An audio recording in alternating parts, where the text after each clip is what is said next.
بعد فأعوذ بالله من الشيطان الرجيم بسم الله الرحمن الرحيم قال الله تعالى في الكلام المجيد والفرقان الحميد بسم الله الرحمن الرحيم من عمل صالحا من ذكر أو أنثى فلنحيينه حياة طيبة.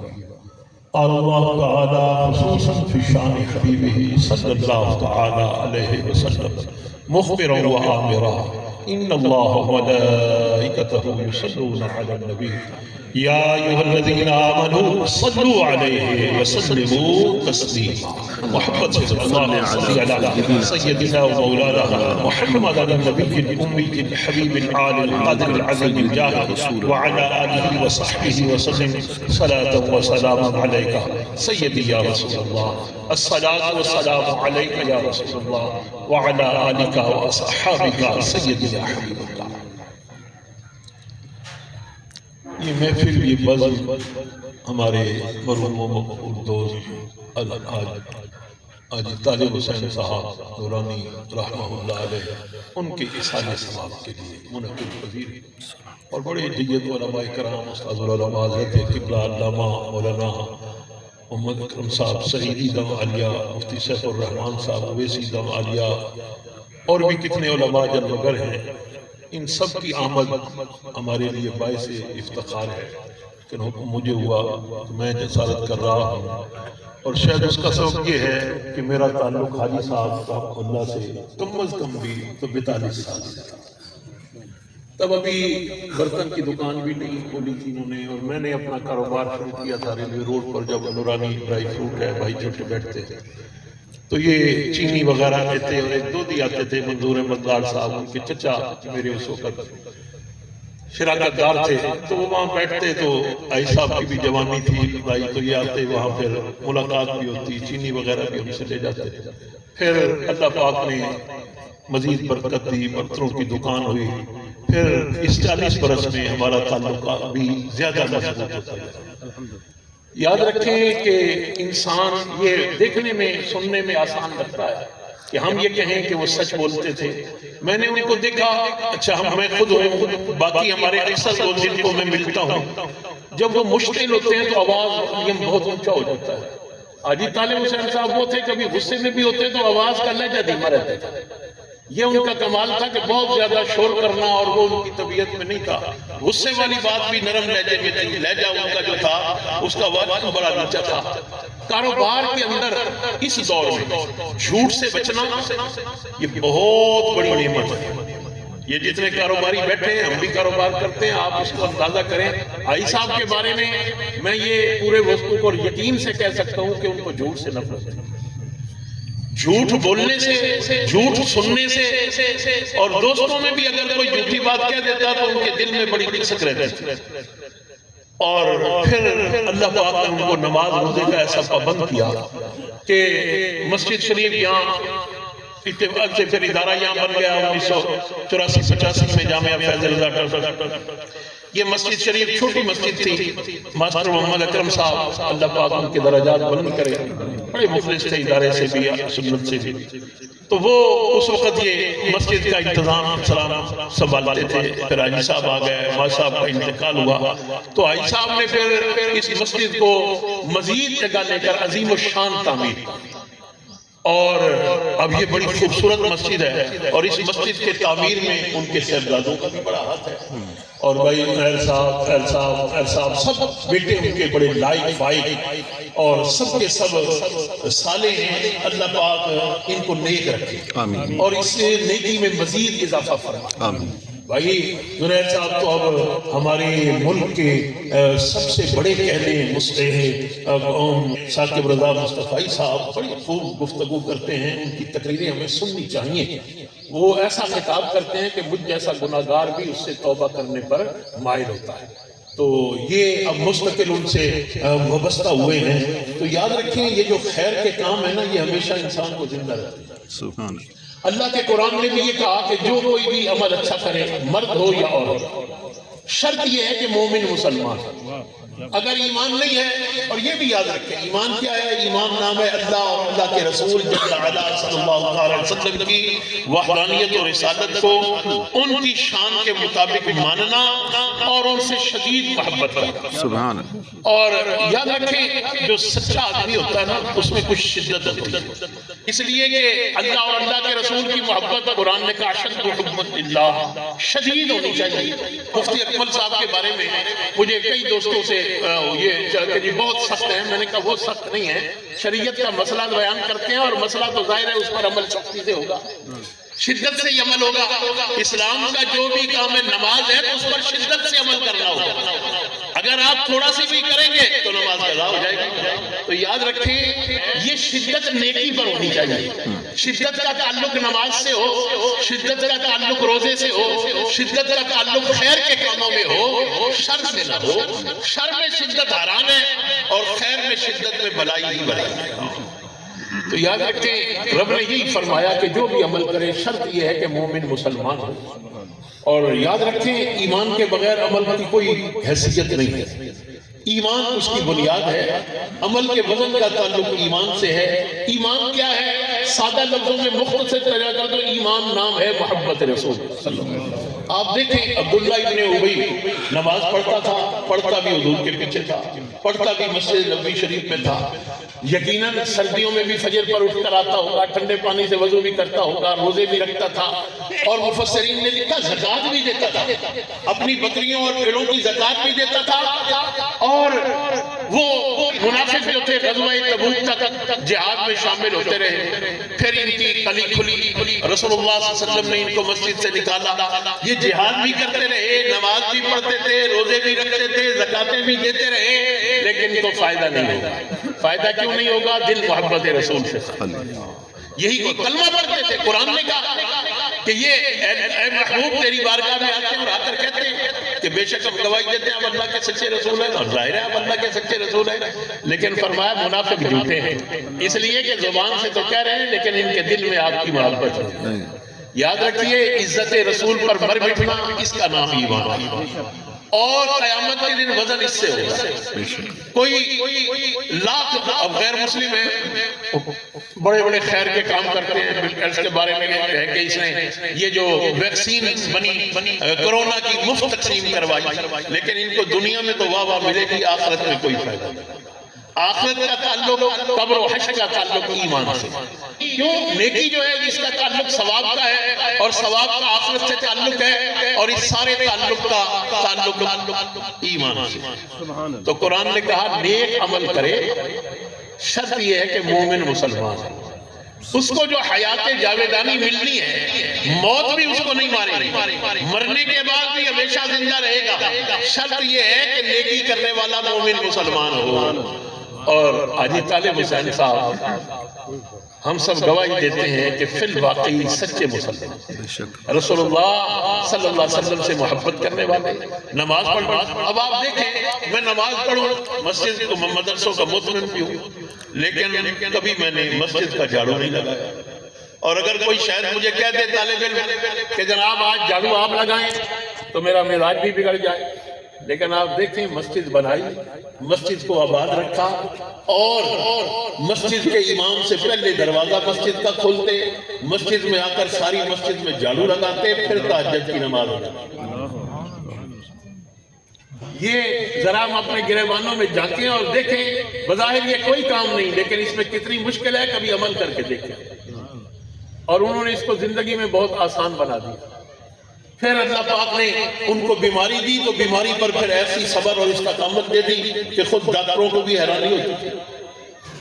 کئی برسوں سے مسلسل ڈائلسس ہفتے میں 2، اور اسی دوران اللہ نے موقع دیا، حج کیا، عمرہ کیا، اور پھر کاروبار میں 2-3 بار بڑا شدید قسم کا جھٹکا لگا کہ پانی زیادہ نکل گیا، جسم بہت کمزور ہو گیا، لیکن اللہ پاک نے 2-4 دن بیٹھ کر نماز پڑھی تو مغموم ہوتے تھے کہ نماز کھڑے ہو کر نہیں پڑھی جاتی، پھر اللہ نے صحت ایسی دی کہ کھڑے ہو کر نمازیں پڑھتے۔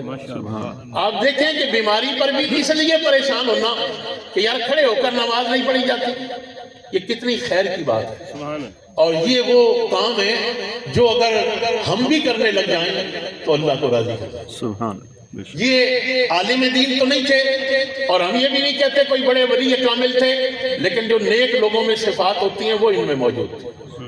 اور یاد رکھیں قرآن نے کہا اولئک الذین انعم اللہ علیہم من النبیین والصدیقین والشہداء والصالحین، یہ گروہ ہیں جن پر اللہ نے انعام کیا، اور فرمایا یہ کہ اہدنا الصراط المستقیم صراط الذین انعمت علیہم، کہ یہی دعا کرو اے اللہ ہمیں سیدھے راستے پر چلا، سیدھا راستہ ان لوگوں کا جن پر تو نے انعام کیا۔ اور انعام یافتہ یہ ہیں، انبیاء ہیں، شہداء ہیں، صدیقین ہیں، شہداء ہیں اور صالحین ہیں، ان کی تابعداری یہ اللہ کا حکم ہے۔ اللہ نے فرمایا ہے کہ یہ دعا کرو کہ اللہ میں سیدھے راستے پر چلا، سیدھا راستہ ان لوگوں کا ہو جو اولیاء کاملین کا راستہ ہے، یہ رب نے بتایا۔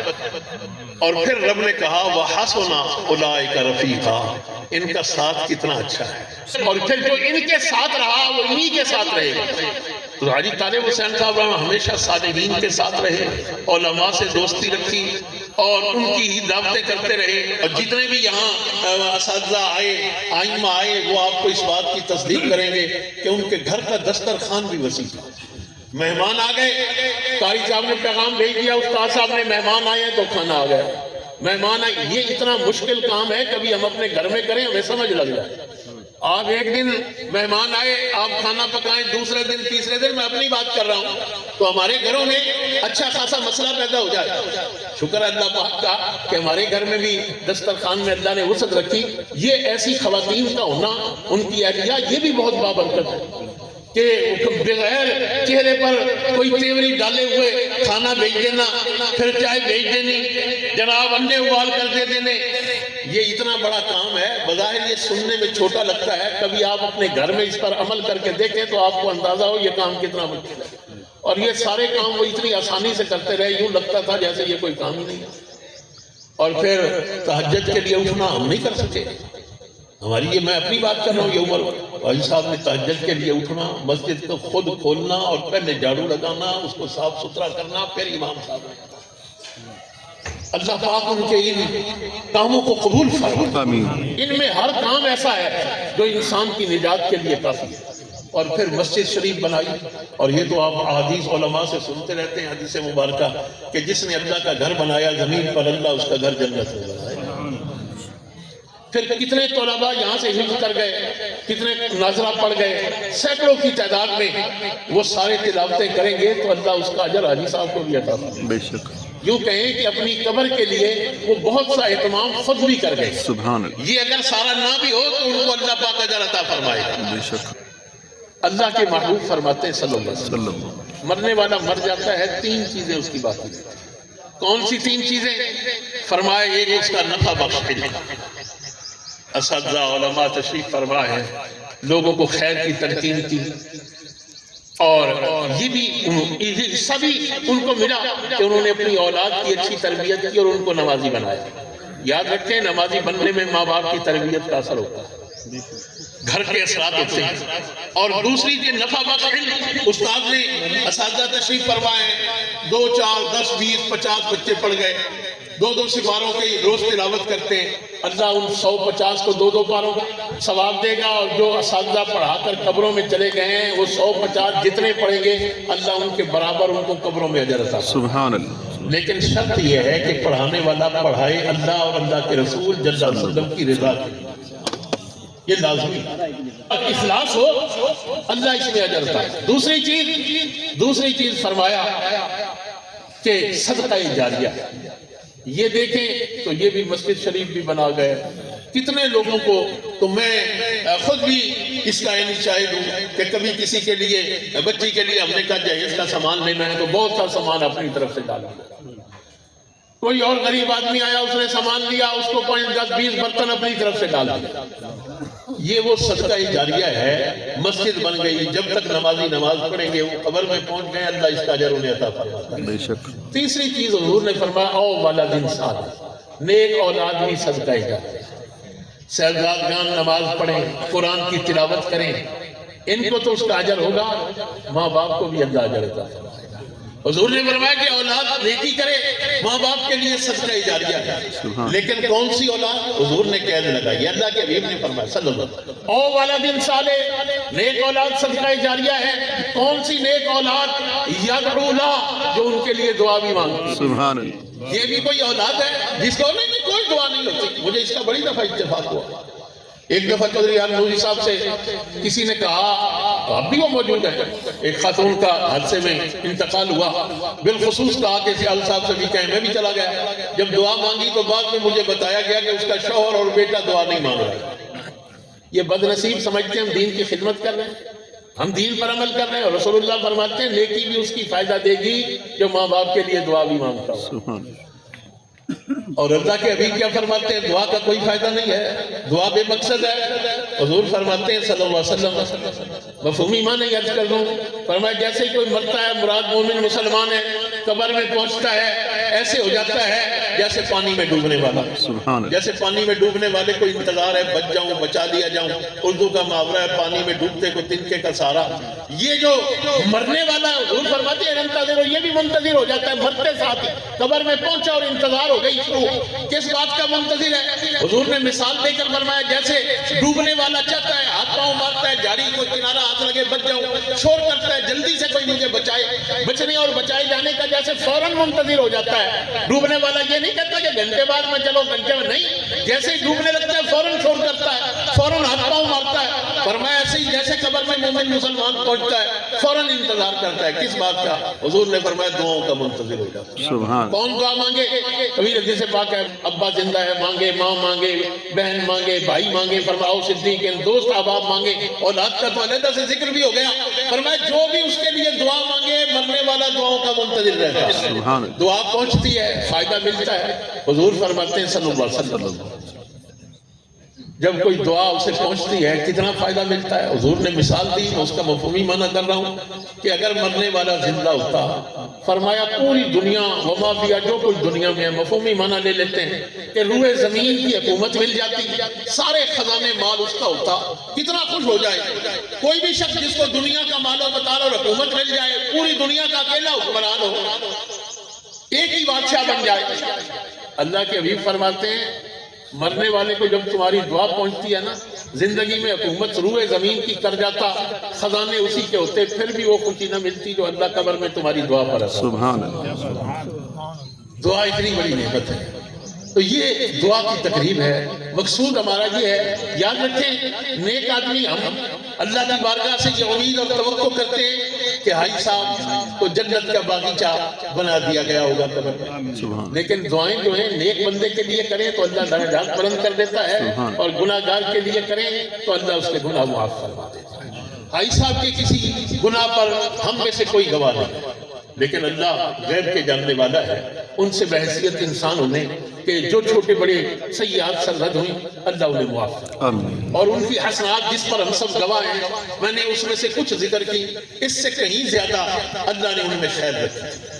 اللہ پاک اپنے کرم، اپنے فضل، اپنی رحمت خاص سے ان کے درجات کو بلند فرمائے، ان کی قبر کو پرانوار بنائے، اور ان کی خیر و برکت کو گھر پر برقرار فرمائے۔ میں نے ایک سے زیادہ علماء سے یہ سنا، اور پھر میں نے یہ اپنی زندگی میں اس کا تجربہ بھی کیا۔ ایک بڑے آدمی نے ایک دن جب والد صاحب کا انتقال ہوا تو مجھ سے کہا کہ آپ فکر نہ کریں، یہ جب نیک لوگ دنیا سے چلے جاتے ہیں تو ان کا تصرف بڑھ جاتا ہے۔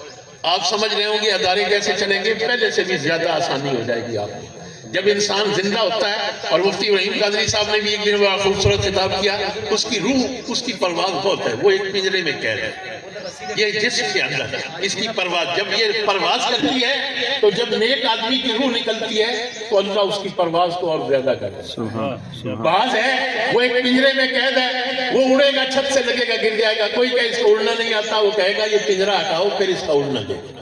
یاد رکھیں نیک لوگوں کی ارواح جب جسم کے پنجرے سے الگ ہوتی ہیں تو اللہ ان میں اور زیادہ پرواز کرتا ہے، اور یہی قرآن نے کہا جب نیک انسان، جو مومن مسلمان مرتا ہے پھر اللہ اسے ہمیشہ کی حیات عطا کرتا ہے۔ سبحان اللہ۔ تو یہی ان کی خیر و برکت انشاءاللہ اولاد کے لیے اور بھی اچھی ہوگی۔ البتہ میں یہ ضرور درخواست کروں گا اولاد سے کہ ہمیشہ جیسے حاجی صاحب کی طرف منکرات سے بچیں، ممنوع جو چیزیں ہیں ان سے پرہیز کریں ہم سب، میں بھی اور آپ بھی، اور خصوصاً ان حالات میں جب بھارت کی فوجیں ہماری سرحد پر ہیں اور اللہ کا قرآن کہتا ہے جب دشمن تمہاری سرحد پر آ جائے لشکر لے کر تو پھر فثبتوا واذکروا اللہ ذکرا کثیرا، پھر ثابت قدم ہو جاؤ اور اللہ کے ذکر کی کثرت کرو۔ ہاں، اور ذکر کیا ہے؟ نماز اللہ کا ذکر ہے، تلاوت اللہ کا ذکر ہے، حضور کی بات کرنا اللہ، قرآن کا ذکر رسول اللہ بھی اللہ کا ذکر ہے، تو رسول اللہ کا ذکر کریں، کثرت کر دیں، نماز روزے کی اور پھر خیر کے کاموں کی، اور جھوٹ بولنا ہم بند کر دیں۔ یہ ایسا وقت ہے ہم میں سے ہر ایک توبہ کرے اور اللہ کی طرف رجوع کریں۔ رب نے فرمایا اگر تم یہ کر لو گے لعلکم تفلحون، پھر اللہ تمہیں کامیاب کرے۔ سبحان اللہ پاک ان کے صاحبزادگان کو مزید نیک بنائے، ان کی نیکی کو ان کے لیے صدقہ جاریہ کرے، ہمیشہ ان کے لیے دعا مانگنے والا بنائے۔ ہم میں سے بھی جتنے بیٹھے ہیں جب تک زندہ ان کے لیے دعا کریں۔ وما علینا